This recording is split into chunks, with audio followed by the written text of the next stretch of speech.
সামনের সময়টাকে ক্রান্তিকাল উল্লেখ করে বিএনপি মহাসচিব মির্জা ফখরুল আলমগীর যত দ্রুত সম্ভব নির্বাচন দেওয়ার দাবি জানিয়েছেন।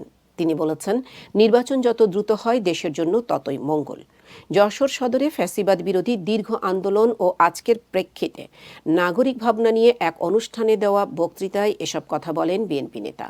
তিনি বলেন, বিএনপি প্রথম থেকেই সংস্কারের কথা বলছে, তবে সেটা হতে হবে টেকসই। তাতে জনগণের সমর্থন থাকতে হবে। নির্বাচিত সরকার শক্তিশালী হয় কারণ তাদের পেছনে জনগণ থাকে, তখন সংস্কার কাজ করা সহজ হয়। ফখরুল আরও বলেন, সামনে বিরাট ক্রান্তিকাল, ঐক্যবদ্ধভাবে ফ্যাসিবাদকে হটিয়েছে। সেই ঐক্যকে সামনে রেখে গণতান্ত্রিক দেশ নির্মাণ করতে হবে। অনেক ষড়যন্ত্র হচ্ছে, আবার বিরোধ সৃষ্টির চেষ্টাও চলছে। সংবিধান সংসদ ভেঙে দেওয়ার 90 দিনের মধ্যে নির্বাচনের কথা বলা আছে। দৈব দুর্বিপাকে সেটি করা না গেলেও আরও 90 দিন সময় নেওয়া যায়। কিন্তু অন্তর্বর্তী সরকার বলছে আগে সংস্কার পরে নির্বাচন। বিএনপি বারবার তাগাদা দিলেও নির্বাচনের কোনো রূপরেখা দিচ্ছে না সরকার।